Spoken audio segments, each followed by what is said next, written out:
Motivational story का अर्थ होता है कि ऐसी कहानी है जिसे पढ़कर हमारे अंदर जागरूकता आ जाती है, हमारा मन प्रफुल्लित हो जाता है, मुश्किलों के सामने लड़ने की ताकत आती है।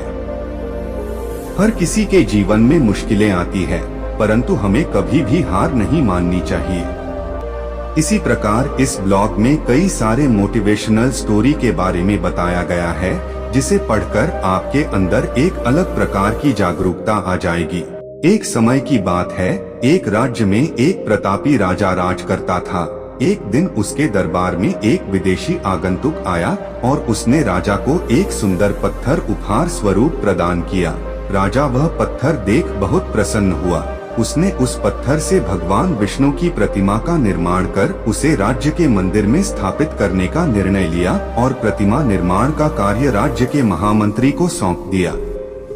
महामंत्री गांव के सर्वश्रेष्ठ मूर्तिकार के पास गया और उसे वह पत्थर देते हुए बोला, महाराज, मंदिर में भगवान विष्णु की प्रतिमा स्थापित करना चाहते हैं। 7 दिवस के भीतर इस पत्थर से भगवान विष्णु की प्रतिमा तैयार कर राजमहल पहुंचा देना। इसके लिए तुम्हें 50 स्वर्ण मुद्राएं दी जाएंगी। 50 स्वर्ण मुद्राओं की बात सुनकर मूर्तिकार खुश हो गया और महामंत्री के जाने के उपरांत प्रतिमा का निर्माण कार्य प्रारंभ करने के उद्देश्य से अपने औजार निकाल लिए। अपने औजारों में से उसने एक हथौड़ा लिया और पत्थर तोड़ने के लिए उस पर हथौड़े से वार करने लगा, किंतु पत्थर जस का तस रहा। मूर्तिकार ने हथौड़े के कई बार पत्थर पर किए, किंतु पत्थर नहीं टूटा।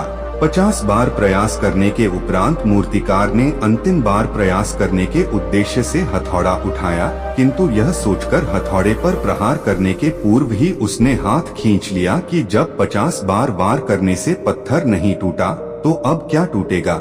वह पत्थर लेकर वापस महामंत्री के पास गया और उसे यह कह वापस कर आया कि इस पत्थर को तोड़ना नामुमकिन है, इसलिए इससे भगवान विष्णु की प्रतिमा नहीं बन सकती। महामंत्री को राजा का आदेश हर स्थिति में पूर्ण करना था, इसलिए उसने भगवान विष्णु की प्रतिमा निर्मित करने का कार्य गांव के एक साधारण से मूर्तिकार को सौंप दिया। पत्थर लेकर मूर्तिकार ने महामंत्री के सामने ही उस पर हथौड़े से प्रहार किया और वह पत्थर एक बार में ही टूट गया। पत्थर टूटने के बाद मूर्तिकार प्रतिमा बनाने में जुट गया। इधर महामंत्री सोचने लगा कि काश पहले मूर्तिकार ने एक अंतिम प्रयास और किया होता तो सफल हो गया होता और 50 स्वर्ण मुद्राओं का हकदार बनता। मित्रों, हम भी अपने जीवन में ऐसी परिस्थितियों से दो चार होते रहते हैं। कई बार किसी कार्य को करने के पूर्व या किसी समस्या के सामने आने पर उसका निराकरण करने के पूर्व ही हमारा आत्मविश्वास डगमगा जाता है और हम प्रयास किए बिना ही हार मान लेते हैं। कई बार हम 1-2 प्रयास में असफलता मिलने पर आगे प्रयास करना छोड़ देते हैं, जबकि हो सकता है कि कुछ प्रयास और करने पर कार्य पूर्ण हो जाता या समस्या का समाधान हो जाता।